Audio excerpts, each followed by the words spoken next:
Keanu Reeves saw a chef chopping veggies at 3 a.m., then found out why he skipped college. A Hollywood legend walks into a dark restaurant kitchen at 3 in the morning wearing gray maintenance coveralls and worn work boots. His famous long hair is tucked beneath a baseball cap. Nobody recognizes him. Nobody even glances his way. But what he discovers in the flickering shadows will shatter everything he thought he knew about his own business. A young chef with hollow eyes and trembling hands is chopping vegetables alone in the darkness. A photograph taped to his workstation reads, "Mom and the last good day." And when the truth finally emerges, not a single person in that company will ever forget what happens next. This is not a movie. This is real life. Keanu Reeves had built an empire on instinct and compassion. 20 years ago, after wrapping his most grueling action franchise, he had opened the first Second Chance kitchen with nothing but a vision and a dream. He wanted to create something different from Hollywood. Something real. A place where good food met second chances, where struggling people could find honest work and dignity, where nobody was judged by their past but celebrated for their potential. Now, at 60, he owned 47 locations across the Midwest.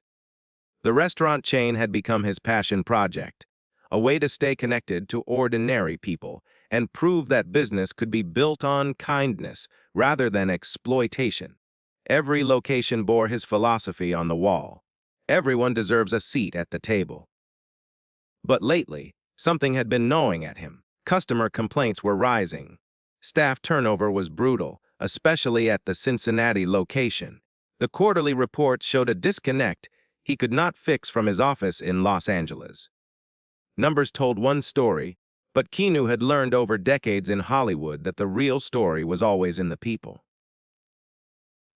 So he did what he always did when numbers stopped making sense. He went to see for himself.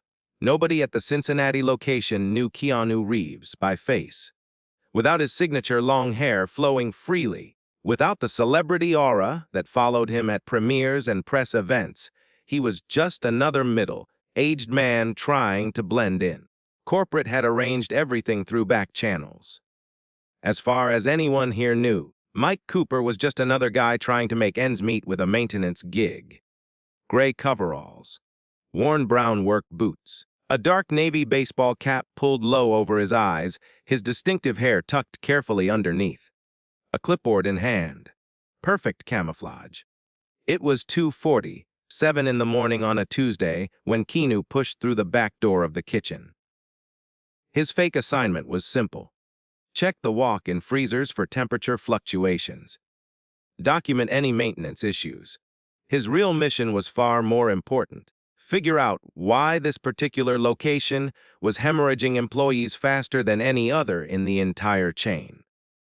Why the soul of this restaurant seemed to be dying. The kitchen should have been empty at this hour. The dinner service had ended at 11. The cleaning crew had finished by 1. Nobody should be here until the morning prep team arrived at 6. But it was not empty. Keanu heard it before he saw it. A steady, rhythmic sound echoing through the stainless steel silence. Twack, twack, twack. He followed the sound past the industrial dishwashers, past the prep stations, still smelling faintly of yesterday's garlic and thyme, until he reached the far corner of the kitchen where a single overhead light flickered like a dying heartbeat. There, hunched over a cutting board, was a young man, early 20s maybe, slim build, dark brown hair falling across his forehead in messy waves. His chef whites were spotless despite the ungodly hour, sleeves rolled precisely to his elbows. In his right hand, a santoku knife moved with mechanical precision. Twack, slicing through carrots, so uniformly they could have been measured with a ruler. Twack, creating perfect julienne cuts that would make culinary school instructors weep with pride. Thwack. Keanu stood there for a full minute, watching in silence. The young man never looked up, never paused, never reached for his phone or hummed along to music that was not playing. Just him, the knife, and an impossible mountain of vegetables that needed breaking down before dawn. There was something almost sacred about the scene, something that reminded Keanu of monks in meditation, of artists lost in creation. But there was also something deeply wrong. The young man's movements were precise, yes, but there was a hollowness to them, a mechanical quality that spoke of exhaustion so profound it had become autopilot. Hell of a time to be working, Keanu finally said, keeping his voice casual. The knife stopped mid-slice. The young man's head snapped up, eyes wide with the startled look of someone caught doing something forbidden. But then his face smoothed into something careful and polite. A mask, Keanu recognized. He had worn enough masks himself to know one when he saw it. Oh, hey. The young man's voice was soft, almost hoarse. You're the new maintenance guy, right? Mike. That's me? Keanu gestured at the cutting board with his clipboard. You always do prep at 3 in the morning. Someone's got to do it. The young man's name tag read Tyler. He returned to his carrots, though his movements were slightly less fluid now, aware of being watched. Day crew gets slammed during service. Tyler continued, not meeting Keanu's eyes. If I don't get this done, they start behind. Then they rush. Then quality drops. Then customers complain. Then corporate sends angry emails. Then everyone's stressed. He shrugged, as if explaining basic physics. So I do it now. When it's quiet. Keanu leaned against the prep table, studying him carefully. Tyler's hands were steady on the knife, but there was something hollow in his eyes. The kind of tired that sleep could not fix. Deep purple shadows had taken up permanent residence beneath those hazel eyes, like bruises that never healed. You pull the graveyard shift often? Keanu asked. Every night. Be choice. Tyler's jaw tightened almost imperceptibly. Be necessity. The answer hung in the air between them, heavy with things left unsaid. Keanu had interviewed hundreds of employees over the years, both as an actor understanding characters and as a business owner understanding his people. He had learned to read the silences. This was not burnout. This was not someone putting in extra hours hoping for a promotion. This was not ambition or dedication in any normal sense. This was something else entirely. Kitchen's dead this time of night, Keanu pressed gently. Can't be more than a handful of customers, if any. Why not work days when it's busier? Better tips if you're on the line during service. I like the quiet. Tyler finished the carrots and reached for a crate of bell peppers, his movements precise and practiced. But Keanu noticed his hands trembling slightly, not from cold, from exhaustion.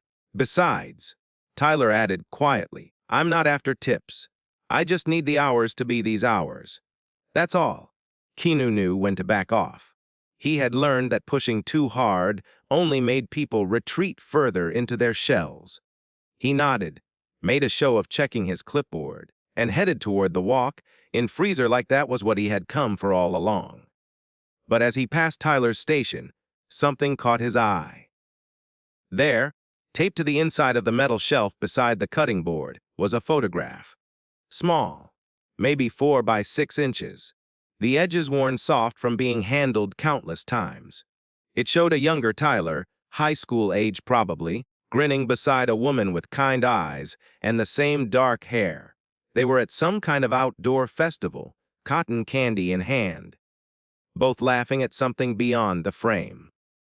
The woman's arm was wrapped around Tyler's shoulders, and the love between them was obvious even in a faded photograph.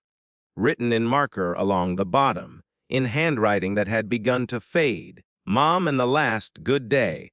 Keanu felt something twist deep in his chest. He understood loss. He had experienced more than his share of grief throughout his life. He knew what it meant to carry photographs of people who were no longer there to preserve moments that could never be recreated. He knew the weight of those 5 words, the last good day. What had happened after that day? He had built Second Chance Kitchen on a simple philosophy. Good food starts with good people. But somewhere along the way, in the spreadsheets and expansion plans and quarterly projections, he had lost sight of what good people actually meant. They were not numbers on a productivity chart. They were not efficiency metrics to be optimized. They were stories, struggles, sacrifices, stories he would never see from his corner office in Los Angeles. Mike. Keanu turned. Tyler was looking at him now. Really looking. With an expression that was part wariness and part something else. Something that might have been hope, buried deep beneath layers of exhaustion. You seem different than most maintenance guys, Tyler said quietly. How so? You actually listen. Tyler wiped his knife on his apron, then immediately went back to chopping. But his voice was softer now, almost vulnerable. Most people don't. They just talk at you, or past you, or through you.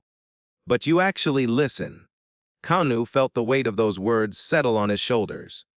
How many Tylers were out there, working in the shadows of his empire, unseen and unheard? How many had he overlooked in his pursuit of expansion and market share? How many were chopping vegetables at 3 in the morning while carrying burdens nobody bothered to ask about? I'm just doing my job, Keanu said quietly. Yeah, Tyler smiled, but it did not reach his eyes. May 2. The conversation ended there, but Keanu could not shake the image of that photograph. The last good day. What had happened to the woman with kind eyes? What had turned a smiling teenager at a festival into a hollow-eyed young man chopping vegetables alone in the dark? Keanu finished his freezer inspection. Everything was fine, as he had suspected it would be. He headed for the exit, already planning his next moves. But before he left, he glanced back one more time. Tyler was still there, still chopping, still alone. The overhead light flickered, casting strange shadows across his gaunt face. Keanu made a decision right then and there. He did not know Tyler's story yet, but he was damn sure going to find out. Because something told him that whatever was keeping this young man in the kitchen at 3 in the morning was not ambition or dedication. It was desperation. And Keanu Reeves did not build an empire by ignoring desperation when he saw it. Keanu did not sleep after his shift ended at 6 in the morning. He went back to his hotel room, showered, and sat by the window watching Cincinnati wake up. The Ohio River glinted in the early morning light. Cars began filling the streets. People rushed to jobs they probably hated, lives they were probably just surviving. But Keanu's mind kept circling back to that photograph. The last good day. The way Tyler had moved through the kitchen like a ghost. The careful distance he kept from anything personal. The trembling hands. The hollow eyes. Keanu had learned over the years that the best truths came out over coffee, not interrogations. People opened up when they felt safe, not cornered. So when his next shift started at 2 in the afternoon, he made sure to time his break with Tyler's. The break room was a cramped space with flickering fluorescent lights, a coffee maker that looked older than Keanu's first restaurant, and a bulletin board covered in OHA regulations nobody ever read. The walls were that particular shade of institutional gray that seemed designed to drain hope from anyone who spent too long staring at them. Tyler sat alone at the corner table, a paper cup of black coffee cooling between his hands. He was not drinking it, just staring at it like it might contain answers to questions he was afraid to ask. Mind if I sit? Keanu asked, already pulling out the plastic chair across from him. Tyler glanced up, surprised. Oh, sure. Mike, right?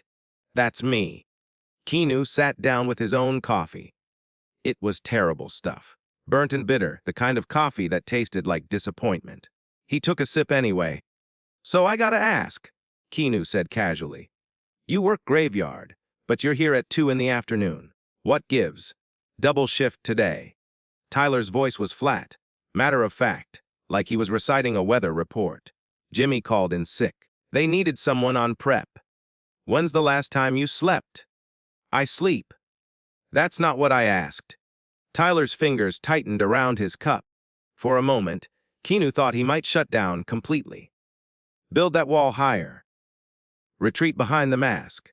But then something shifted in his expression. A crack in the armor. Small but real? Sunday? Tyler said quietly. I slept Sunday. 4 hours, maybe 5. Keanu felt his stomach drop. This was Wednesday. The kid had been functioning on 4 hours of sleep in 4 days. Tyler, that's not sustainable. You're going to burn out. Or worse. I don't have a choice. There it was again. That same phrase from the night before. Necessity. Not choice. Keanu leaned back in his chair, making himself smaller, less threatening. He had learned this trick years ago during character work. People talked more when you did not crowd them, when you gave them space to breathe. Why the night shift specifically? Keanu asked, keeping his voice gentle. I mean, if you need hours, day shifts have better opportunities. Tips during lunch rush. Chance to work the line when it matters. Build a reputation. I can't do days. Tyler cut him off, then seemed to realize how sharp his tone was. He softened, looking down at his untouched coffee. I just have responsibilities during the day. The night shift is the only one that works for my situation. Keanu studied him carefully. The dark circles under Tyler's eyes were even worse in the harsh fluorescent light. Deep purple shadows that spoke of exhaustion so profound it had become a permanent fixture of his face. His hands trembled slightly as he lifted the coffee cup, though he still did not drink. Responsibilities. Keanu echoed. Family stuff? Tyler's jaw clenched visibly. Something like that? Look, I know we just met. Keanu paused, choosing his words carefully. But I've been around the block a few times, and I can tell when someone's carrying more weight than they should. If there's something going on, maybe I can help, or at least listen. For a long moment, Tyler said nothing. Then his eyes drifted to the break room door, checking to make sure nobody else could hear. When he spoke, his voice was barely above a whisper. You ever have something you wanted?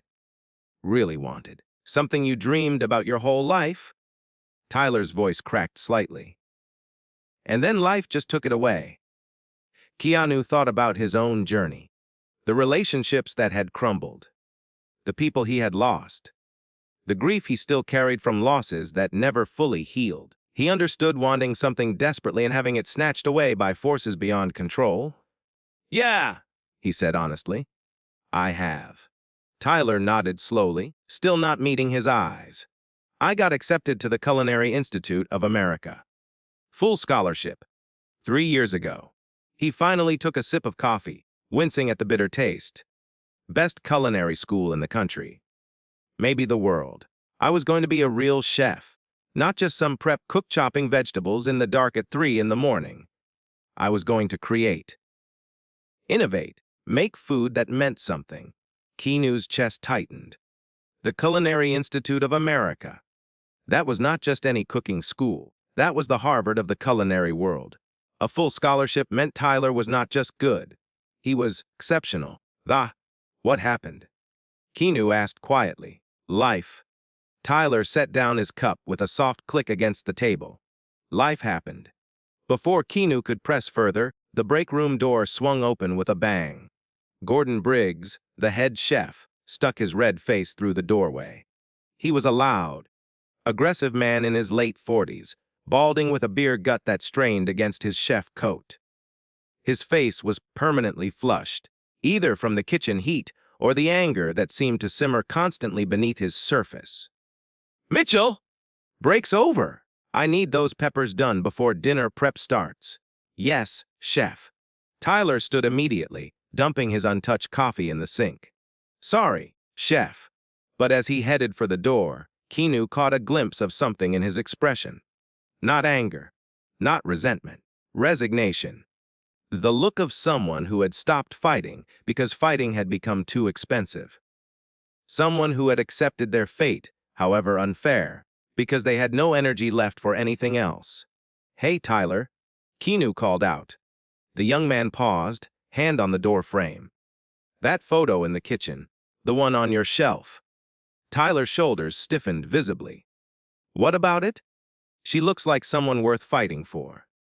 Tyler's hand tightened on the door frame until his knuckles went white. For a second, Keanu thought he might say something. Open up. Let the truth spill out. Instead, Tyler just nodded once, sharp and quick, and disappeared back into the kitchen. Keanu sat alone in the break room, staring at his terrible coffee growing cold. He pulled out his phone and sent a quick text to Rachel Thompson, his head of HR. Need full employee file on Tyler Mitchell. Cincinnati location. Everything. Emergency contacts, employment history, all of it? Urgent. The response came back in seconds. On it, boss? Keanu finished his coffee in one bitter gulp. Something was very wrong here. Every instinct he had honed over years of studying human nature was screaming at him to dig deeper. Because Tyler Mitchell was not just tired, he was drowning.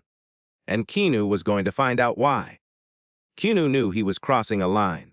Following an employee home was not in any corporate handbook. It probably violated a dozen privacy policies and could easily be considered stalking. But as he sat in his rental car, 3 vehicles behind Tyler's beat, uptan Honda Civic on Route 70, 5 North, Keanu told himself this was different. This was about understanding the full picture. About seeing what the spreadsheets could never show him. At least that is what he told his conscience. It was Thursday morning, 6:15. Keanu had watched Tyler clock out after his shift, shoulders sagging with exhaustion so profound it seemed physical.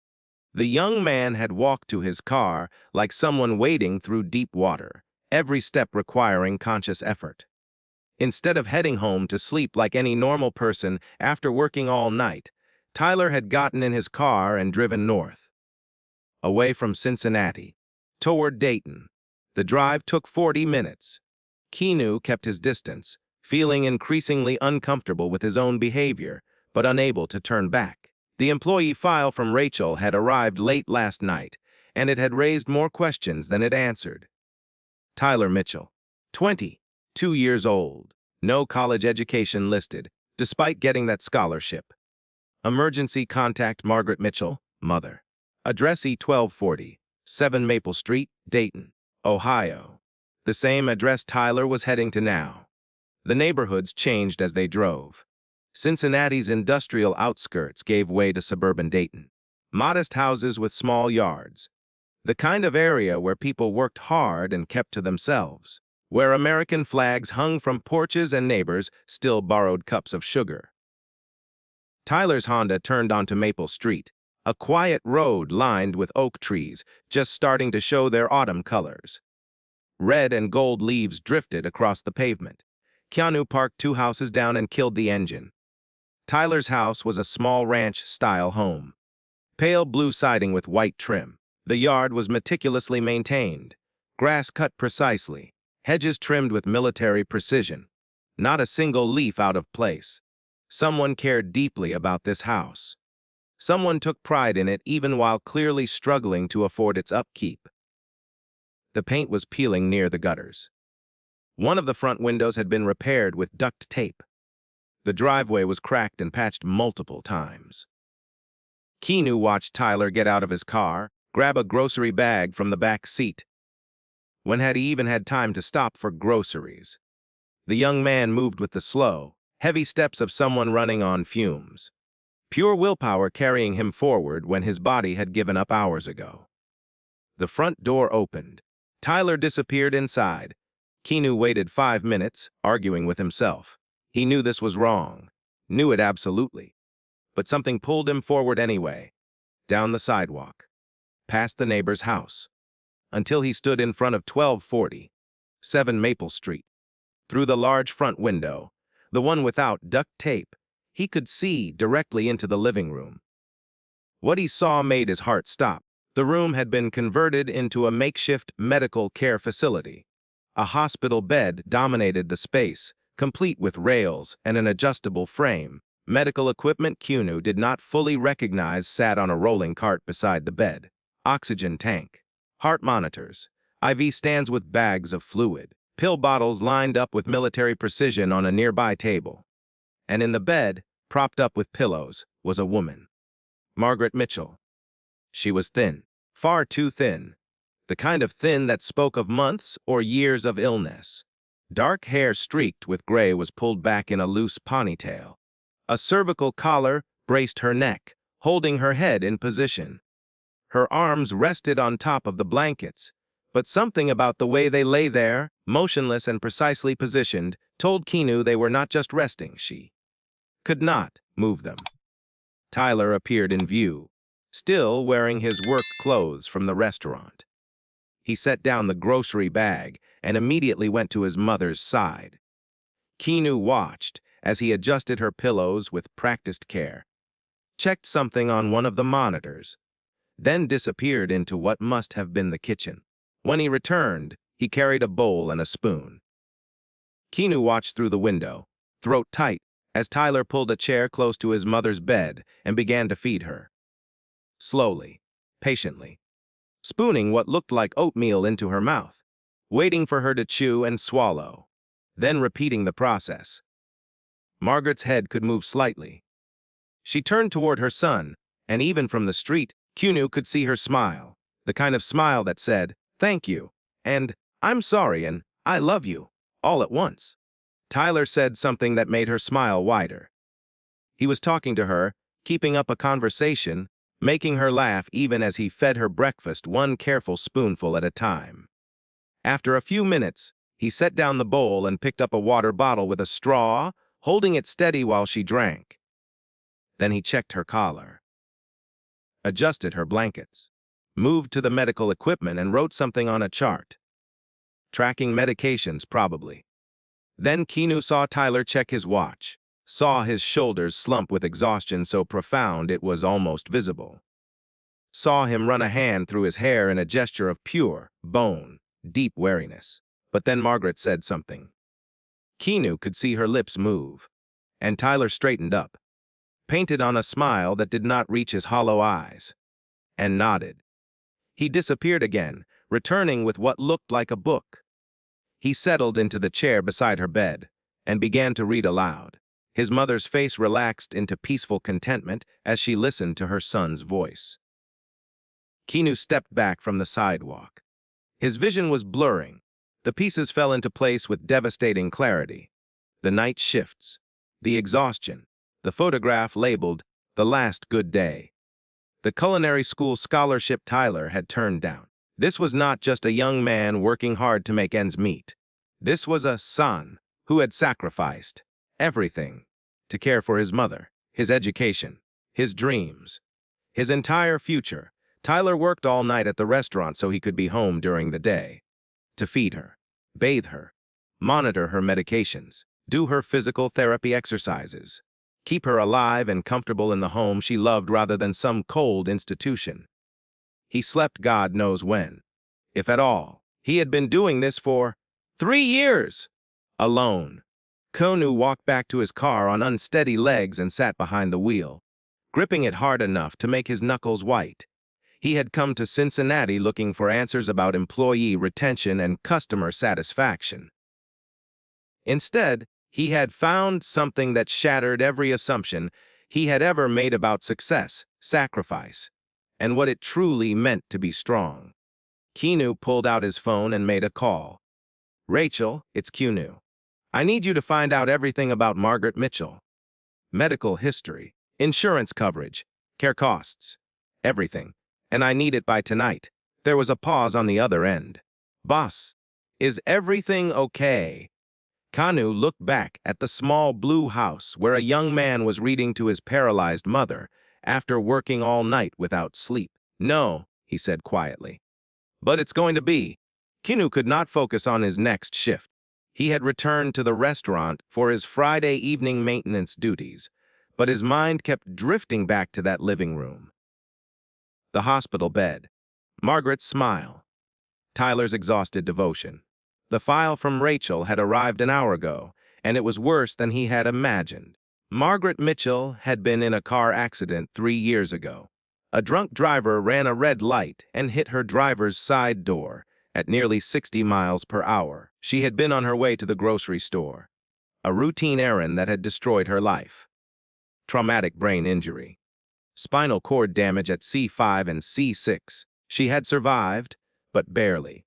The first 3 weeks had been touch and go, multiple surgeries, medically induced coma. When she finally woke up, the doctors delivered the devastating news. Paralyzed from the chest down, limited mobility in her neck, would require 24 our care for the rest of her life. Insurance had covered the initial hospitalization and some of the rehabilitation. After that, almost nothing. The Mitchells had burned through their savings in 6 months. The house, paid off years ago when Margaret's parents passed away, was all they had left. And then there was a note at the bottom of the file that made Keanu's blood run cold. Father David Mitchell, filed for divorce 2 months after the accident. No contact with family since. No child support payments. Location unknown. Keanu felt physically sick. Tyler had been 19 years old when his mother's accident happened.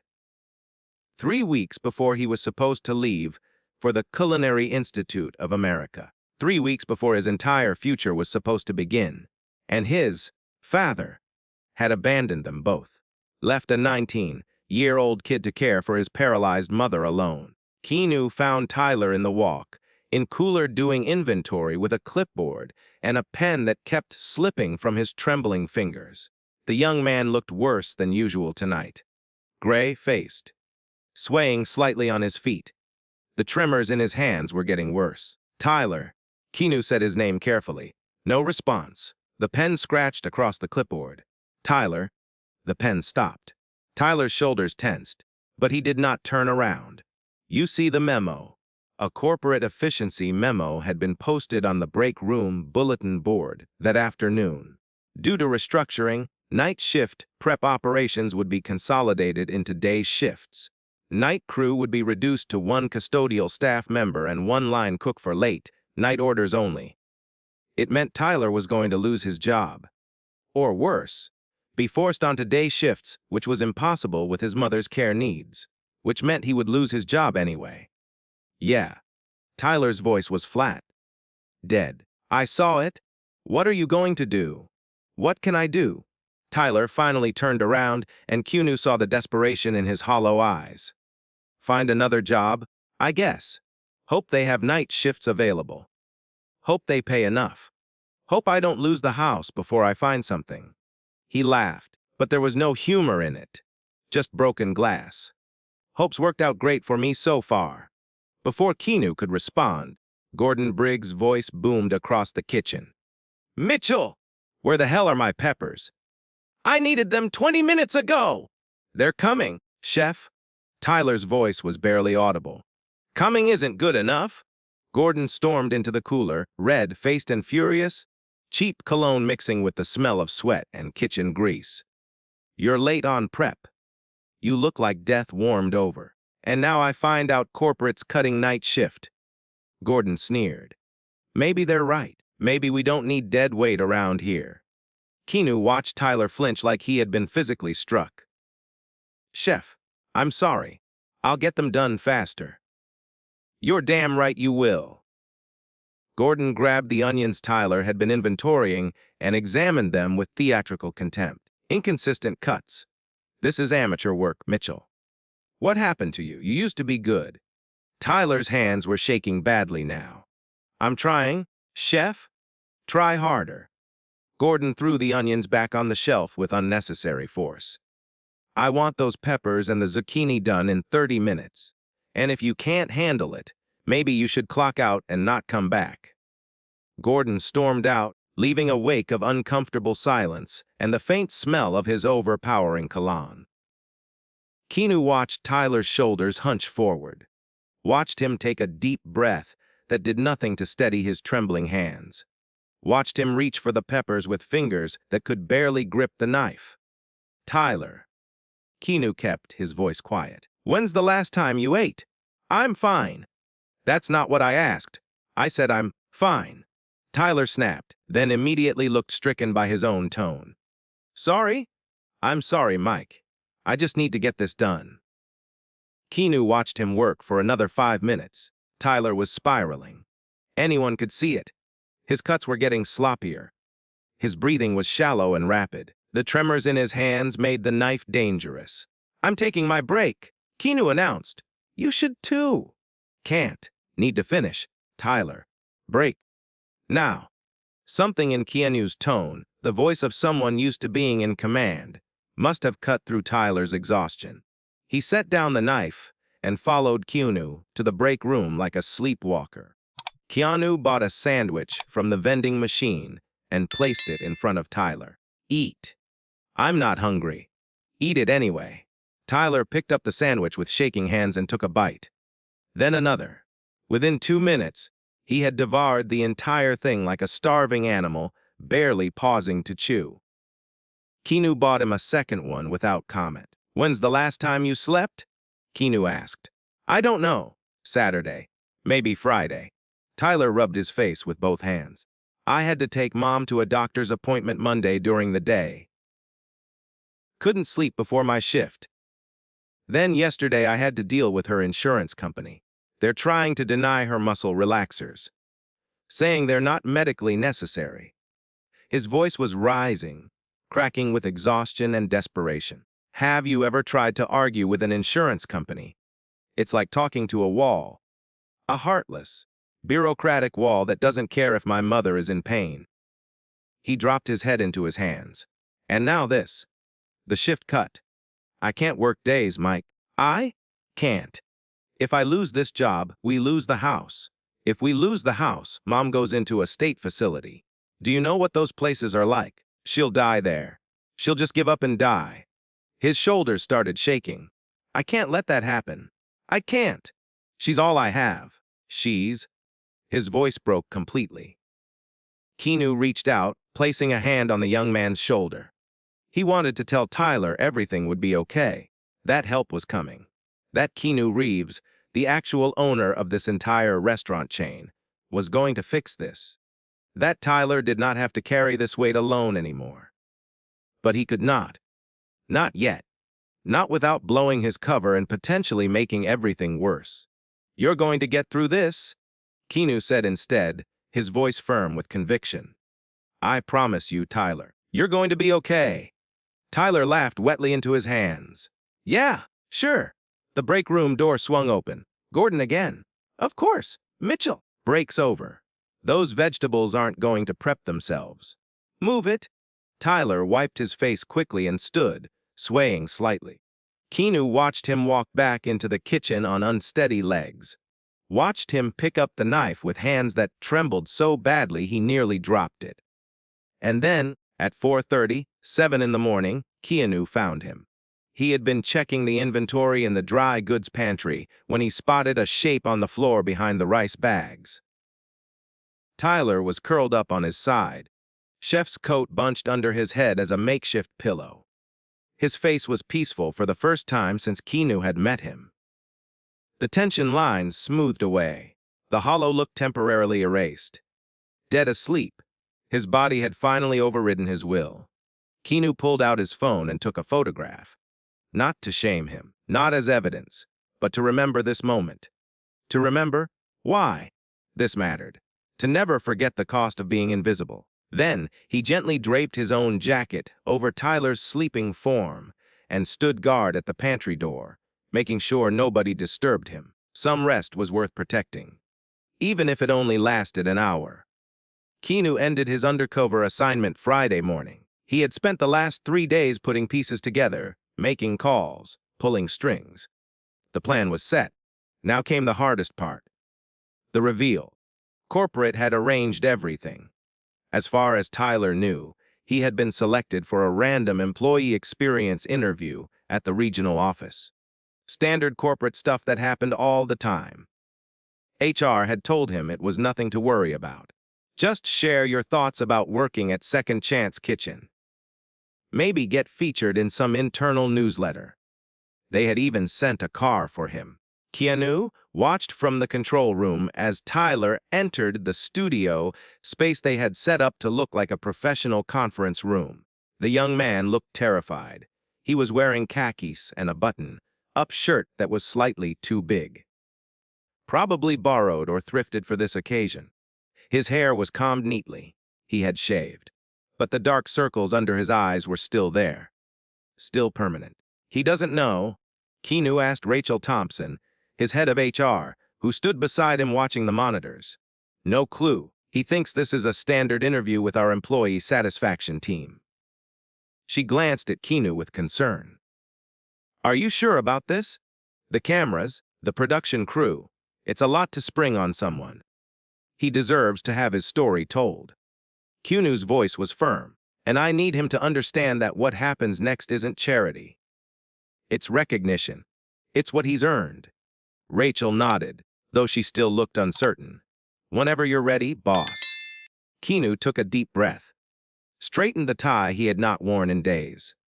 His real clothes, not Mike Cooper's coveralls. He walked toward the studio door. Inside, Tyler sat at a table across from two producers holding clipboards. They were asking him soft questions.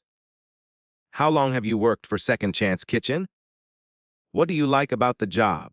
Standard stuff designed to make him comfortable. Tyler was answering politely, hands folded on the table, clearly nervous but trying his best. He kept glancing at the cameras positioned around the room, probably wondering why a simple employee interview needed such elaborate equipment. Keanu waited in the hallway, listening through his earpiece. His heart was pounding harder than it had in years. Harder than any film premiere, harder than any major business deal. Because this mattered more. Okay, Tyler, just a few more questions, one of the producers said pleasantly. We're going to bring in someone from upper management to chat with you. Nothing scary, I promise. Just want to get a leadership perspective on your experience. Sure, Tyler said quietly. That's fine. Keanu received the cue through his earpiece. He pushed open the door and walked in. Tyler glanced up casually, then did a double take so sharp he nearly fell out of his chair. Mike. His voice cracked with confusion. Why are you dressed like? Tyler's eyes darted between Keanu and the cameras, panic rising visibly. Is this about the other night? When I fell asleep in the pantry? I swear it won't happen again. I was just exhausted and Tyler, stop. Keanu moved closer, hands raised in a calming gesture. You're not in trouble. Then what is this? Who are you? Keanu took a breath. My name isn't Mike Cooper. He paused, letting the words settle. It's Keanu Reeves. I'm the CEO and founder of Second Chance Kitchen. The color drained from Tyler's face so fast it was almost visible. His mouth opened but no sound came out. I spent the last week working undercover in our Cincinnati location. Keanu continued, watching emotions flash across Tyler's face. Confusion. Betrayal. Fear. I wanted to understand what was really happening in our restaurants. What corporate doesn't see from the outside. And then I met you. Tyler stood abruptly, his chair scraping against the floor with a screech. You followed me. His voice was shaking now. You came to my house. You saw? He swallowed hard. You had no right. No, right, You're absolutely correct. Keanu's voice was steady. Sincere. I invaded your privacy, and I apologize for that. But Tyler, what I saw. What you're doing for your mother. I couldn't walk away. So what? Tyler's hands clenched into fists at his sides. You're going to fire me now. Tell me I'm a liability because I fell asleep one time. Because I'm not efficient enough for your corporate mandates. His voice broke. Go ahead. Add it to the list of things that have gone wrong in my life. Tyler, I gave up? Everything? The words exploded out of him. Raw. Desperate. 3 years of pain and sacrifice erupting like a dam breaking. Everything. And I'd do it again, okay? I'd do it 1,000 times. Because she's my mom. And she's all I have. And I don't care if you think I'm not good enough for your restaurant. I don't care if. I think you're extraordinary. Tyler stopped mid-breath. He stared at Keanu like he had just spoken a foreign language. What? Keanu moved closer. His voice was soft but filled with conviction. You work a full night shift, drive an hour each way, care for your mother around the clock, and somehow still show up every single night to do your job with precision and dedication. You sacrificed a full scholarship to one of the best culinary schools in the world. You've been doing this for 3 years with no help, no support, no recognition. He paused. That's not a liability, Tyler. That's the definition of strength. Tyler's eyes were glistening now. His anger was deflating into something more vulnerable. something he had clearly been hiding for 3 long years. "Then why are you here?" His voice was barely a whisper. "What do you want from me?" Keanu smiled gently. "I don't want anything from you, son. I'm here to give you something back." "I don't understand." "You will." Keanu gestured to the chairs. "Please, sit down." "Let me explain." Tyler sank into his chair slowly. He looked like he might bolt at any moment. His hands were trembling again, not from exhaustion this time, but from adrenaline and fear and confusion all tangled together.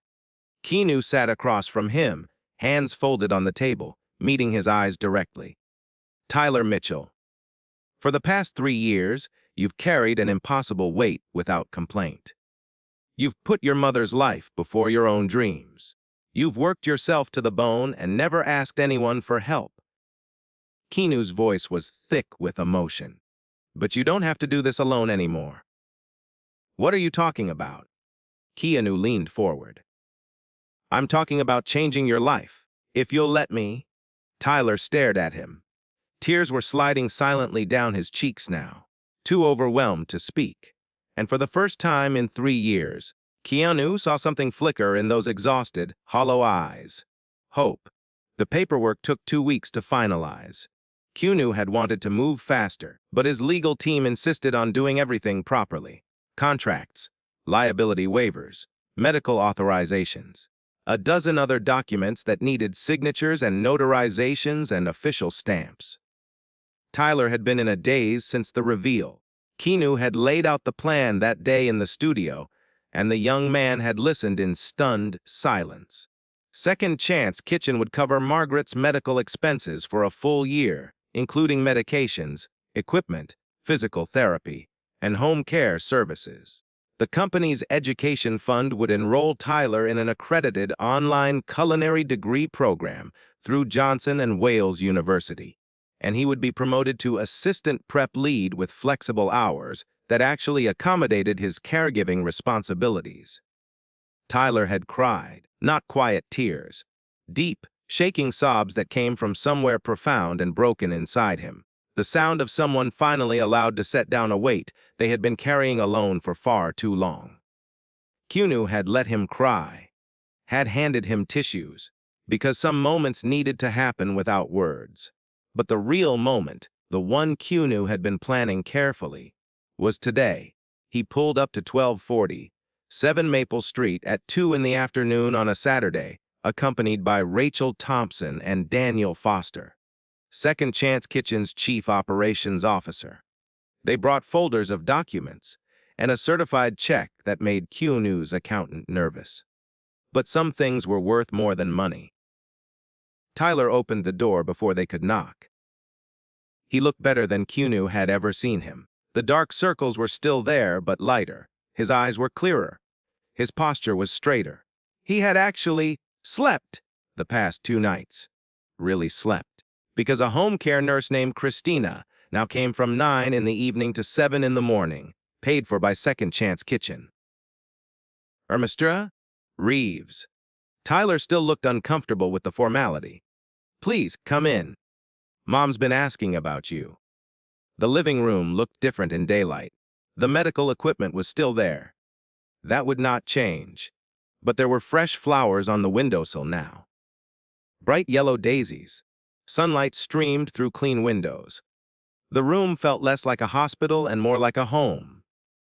Margaret Mitchell sat in a new wheelchair, also courtesy of Second Chance Kitchen, positioned near the window where she could see the autumn colors on Maple Street. She wore a lavender cardigan and had her hair styled nicely. The cervical collar was gone, replaced by a smaller, more comfortable neck brace. When she saw Keanu, her face lit up with a smile that reminded him exactly where Tyler got his kindness. "Mr. Reeves." Her voice was soft but clearer than he had expected. "Tyler's told me what you're doing for us. I don't have words to express tone." She trailed off, tears already forming. Keanu pulled up a chair and sat at her eye level. "Mrs. Mitchell, your son is one of the most remarkable people I've ever met. What I'm doing isn't charity. It's recognition of someone who embodies everything Second Chance Kitchen is supposed to stand for." Tears spilled down Margaret's cheeks. He gave up so much for me. His school. His dreams. I wanted to die after the accident. Wanted to just let go and stop being a burden. But Tyler wouldn't let me. She smiled through her tears. He kept fighting. For both of us. He learned that from you, Keanu said gently. Margaret laughed softly. Maybe I raised him too strong. I just wish he didn't have to be this strong. He won't have to be. Not anymore. Keanu nodded to Rachel, who opened her folder and began laying out documents on the table beside Margaret's wheelchair. Mrs. Mitchell. Tyler? Keanu shifted into business mode because this part needed to be crystal clear. Here's exactly what we've arranged. He paused, making sure both of them were listening. First, medical expenses. All of Margaret's care costs, medications, equipment, doctor visits, and physical therapy are covered for the next 12 months. After that, we'll reassess and extend as needed. Tyler made a sound that was half laugh, half sob. That's almost $40,000. It's an investment. Keanu corrected. In someone who deserves it. Second, home care. Christina will continue on the night shift, and we're adding a part-time day nurse named Melissa. She'll come 3 days a week to help with physical therapy and give Tyler actual breaks. Margaret's hand trembled on the armrest of her wheelchair. I can't believe this is real, she whispered. It's real, Keanu assured her. Third, education. Tyler, you're enrolled in Johnson & Wales University's online culinary arts bachelor's program. All tuition, fees, and materials are covered. You'll start January term, which gives you 6 weeks to prepare. I don't know what to say, Tyler managed. Say you'll work hard and make us proud. Keanu smiled. Fourth, your position. You're being promoted to assistant prep lead at our Columbus location. It's 30 minutes closer to home, and the salary is increased to $48,000 a year plus full benefits. Your schedule will be flexible. You work when you can, around your mother's needs and your classes. Daniel Foster stepped forward with the final document. And lastly, he said, placing a check on the table, this is a one-time grant of $15,000 for home modifications and any other immediate needs. Tyler stared at the check, like it might disappear if he blinked. This is too much. I can't accept this. You can, Keanu said firmly. And you will, because you've earned it, Tyler. Every single bit of it. Margaret was crying openly now. Tyler moved to her side, kneeling beside her wheelchair. She could not hug him. Her arms would not cooperate. But she leaned her head against his, and they stayed like that for a long moment. Mother and son. Survivors. Thank you, Margaret finally whispered, looking at Keanu through her tears. Thank you for seeing my boy. For really seeing him. Keanu felt his own throat tighten. He's hard to miss. Once you know where to look. As Keanu prepared to leave an hour later, Tyler walked him to the door. Mr. Reeves, he said quietly. Why? Really, why? There are thousands of employees in your company. Why me? Keanu paused, choosing his words carefully. Because I spent 20 years building restaurants, and somewhere along the way, I forgot they're built by people. Real people with real struggles and real dreams. He put a hand on Tyler's shoulder. You reminded me why I started this company in the first place. Not for profit, not for expansion, but to give people second chances. His eyes met Tyler's. Don't waste this opportunity. Not for me. Not for your mother. For yourself. You deserve to be the chef you were always meant to be. Tyler nodded, eyes bright with unshaded tears. I won't let you down. I know you won't, son. Keanu smiled. I've seen you at 3 in the morning, chopping vegetables alone in the dark. If that's not dedication, I don't know what is. But there was one more piece of business to handle. The following Monday, Keanu walked into the Cincinnati location unannounced. No disguise this time. No coveralls. No baseball cap hiding his famous hair. He wore a tailored charcoal suit, and everyone in the restaurant recognized him immediately. Whispers spread through the staff like wildfire. As that? Oh my God, that's actually... Keanu Reeves is here. Keanu Reeves. Gordon Briggs came rushing out of the kitchen, red-faced as always, but now with a nervous smile plastered across his features. "Mr. Reeves! Sir, what an honor! If I'd known you were coming, I would have." Gordon. Keanu's voice was ice-cold. "My office. Now." The color drained from Gordon's face. "Seer. Now." They walked to the manager's office in silence. Keanu closed the door behind them. "I've spent the past 2 weeks reviewing this location's operations." Keanu began, his voice calm but carrying an edge that made Gordon visibly sweat. "And I've discovered some troubling patterns. Mr. Reeves, I can explain." "Let me finish." Gordon's mouth snapped shut. "I found an employee working the night shift alone. Every single night. Doing the prep work of 3 people because you refused to properly staff the kitchen." Keanu's eyes bore into Gordon's. "I found a young man so exhausted he fell asleep in the pantry. And instead of asking why, instead of showing an ounce of compassion, you screamed at him in front of his coworkers, called him dead weight, threatened his job." Gordon opened his mouth to protest. "I also reviewed security footage from the past 6 months." Keanu continued. "You've verbally abused multiple employees. You've created a hostile work environment. You've driven away more talented people than I can count." He leaned forward. "Tyler Mitchell is one of the most skilled and dedicated employees I've ever encountered. Full scholarship to the Culinary Institute of America.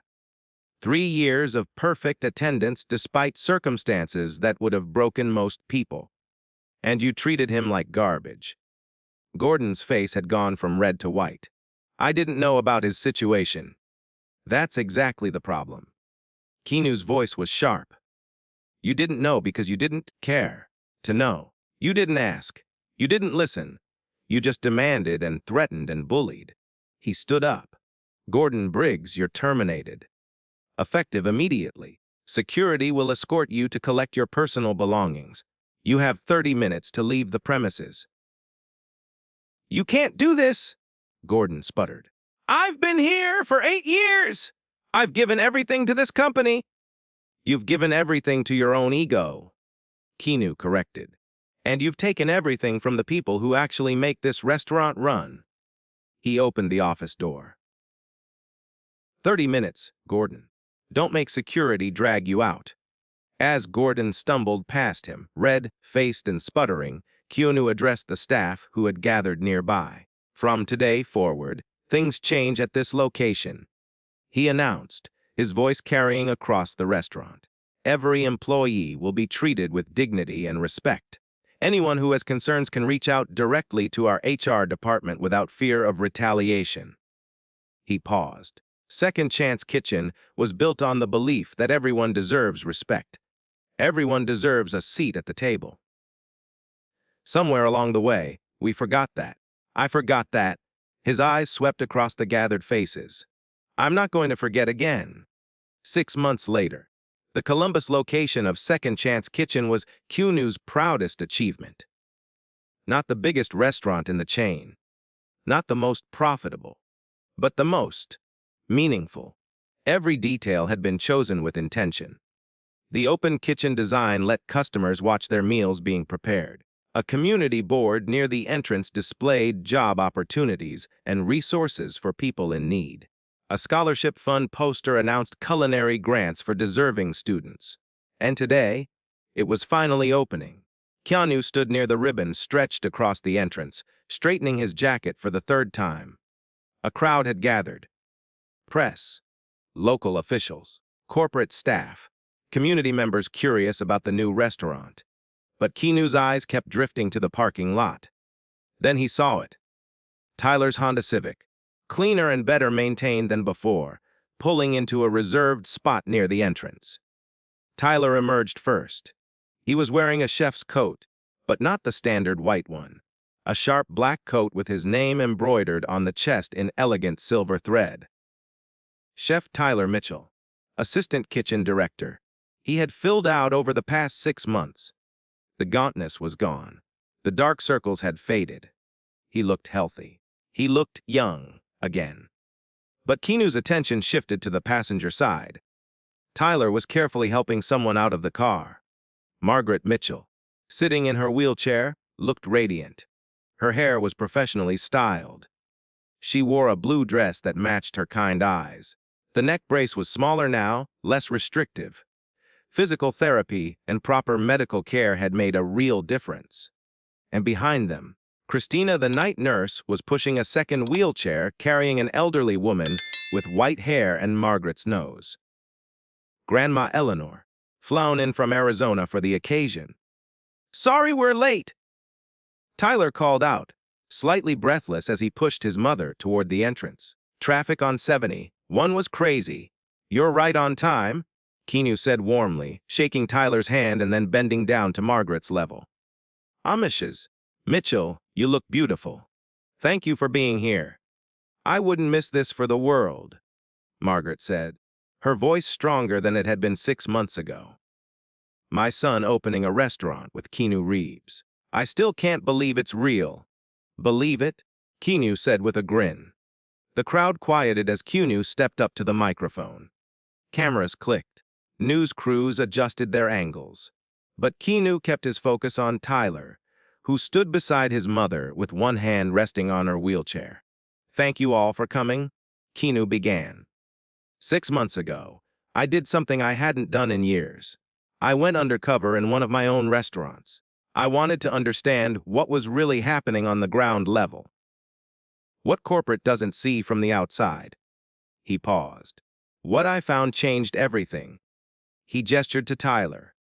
"I found a young man working the night shift alone, chopping vegetables at 3 in the morning in a quiet, empty kitchen. I found someone who had sacrificed a full scholarship to the Culinary Institute of America to care for his mother after a devastating accident. Someone who worked himself to exhaustion every single night, never complaining, never asking for help, just doing what needed to be done." Margaret reached up and squeezed Tyler's hand. He squeezed back, blinking hard. "Tyler Mitchell reminded me why I started Second Chance Kitchen 20 years ago." Keanu continued, his voice thick with emotion. "Not to build an empire, not to maximize profits, but to create places where good food and good people come together, where hard work is recognized, where dreams don't have to die because life gets hard." He paused, looking directly at Tyler. 6 months ago, Tyler was surviving. Today, he's thriving. He's completed 2 semesters of his culinary degree with a 4.0 GPA. He's become an integral part of our Columbus team. And today, as assistant kitchen director, he's helping open a restaurant that will serve this community and provide opportunities for others like him. The crowd applauded. Keanu picked up the oversized ceremonial scissors and handed them to Tyler. "I think you should do the honors." "Me?" Tyler's eyes went wide. "But this is your restaurant." "No!" Keanu shook his head. "This is our restaurant, and it starts with you." Tyler took the scissors with hands that were steady now. Steady and strong. "Before I cut this ribbon," Tyler said, his voice carrying across the crowd, "I want to say something." He looked at Keanu. 6 months ago, I thought my life was over. I thought I'd used up all my chances, all my hope. I was drowning and didn't even know how to ask for help." His voice cracked slightly. "Mr. Reeves saw me, really saw me, and he didn't just give me a paycheck or a promotion. He gave me my future back." He turned to his mother. "Mom, you always told me that good things happen to good people. I stopped believing that after the accident, but I believe it again now." Margaret nodded, tears streaming down her face. "I'm so proud of you, baby. So proud." Tyler positioned the scissors on the ribbon. "This restaurant isn't just about food. It's about second chances, about not giving up, even when everything feels impossible, and about the people who see us when we're invisible." He cut the ribbon in one smooth motion. The crowd erupted in applause. Cameras flashed. Music began playing from inside the restaurant. Staff members opened the doors, welcoming the first guests. But Keanu stayed focused on Tyler, who had knelt down beside his mother's wheelchair. They were talking quietly, foreheads nearly touching, in their own private moment amidst the celebration. Then Tyler stood, took a deep breath, and headed into the kitchen. His kitchen, where his team was waiting, ready for service, ready to create, ready to feed people and build community, and do what he was always meant to do. Keanu followed the crowd inside, but paused at the entrance. He pulled out his phone and looked at a photograph he had saved from 6 months ago. Tyler asleep in the pantry, exhausted and alone, using his chef's coat as a pillow. Then he looked through the open kitchen window at Tyler now, calling out orders, leading his team, moving with confidence and purpose and joy. Keanu smiled and deleted the old photograph. He did not need it anymore, because sometimes the best stories were not about how far someone had fallen. They were about how high they could rise when someone believed in them. Keanu stepped up to the microphone one last time as the crowd settled inside the restaurant. "Before we eat," he said, his voice carrying through the packed space, "I want to leave you with one thought." He paused, looking out at the faces before him. Sometimes the strongest leaders aren't the ones at the top. They're the ones who keep going when no one's watching. They're the ones who make sacrifices nobody sees. They're the people chopping vegetables at 3 in the morning because someone they love needs them too. He raised his glass. To Tyler Mitchell, to second chances, and to remembering that behind every employee, every worker, every person we pass by, there's a story worth hearing. The crowd raised their glasses. To second chances. As everyone drank, Keanu caught Tyler's eye through the kitchen window. The young chef smiled, not the tired, hollow smile from 6 months ago. Something bright, something real, something full of possibility. Tyler mouthed 2 words. "Thank you." Keanu nodded once, feeling his chest swell with emotion. "No," he thought. "Thank you for reminding me what really matters. Thank you for following this story." Let us know in the comments below. If this story has moved you and you'd like to stand with us in bringing more voices of truth and hope to light, please consider supporting our work. Even the smallest gift helps us continue creating and sharing these powerful stories. You can find the donate link in the description. And of course, don't forget to subscribe so you won't miss the next chapter we're preparing for you.